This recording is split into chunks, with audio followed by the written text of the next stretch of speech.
ላይ ወበረካቱ ውዴቶቼ እንዴት ናችሁ? ሰላም ናችሁ ወይ? ያው የዛሬ ስራር ይሄን ይመስላል ማለት ነው። እኛ ሀገር ቦለቄ ነው የሚባለው ይሄ ነገር ቦለቄ፣ እዚህ ደግሞ ከሰው ይሉታ ማለት ነው። እና ዶሮም ሰርቼለታለሁ። ያው ዶሮም ሰርቼለታለሁ። ዶሮ ግን ያረኩበት 2 ፍሬ ነጭ ሽንኩርት፣ ትንሽ እርድ፣ ጨው፣ ቆንዶ በርበሬ እና ቅቤና ዘይት። አሁን በዚህም ደግሞ የደረሰ ሩዙ ላይ ማለት ነው የማረግበት ቅቤና ዘይትን እንትን ያልኩለት ማለት ነው። ያቀለጥኩለት አሁን ላረግ ነው እና ሞክሩት። በጣም ነው የሚጣፍጠው። ዶሮ በተለይ ይጣፍጣል በጣም።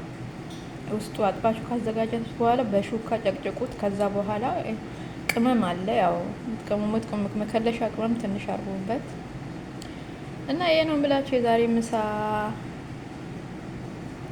ነው የዛሬ ምሳ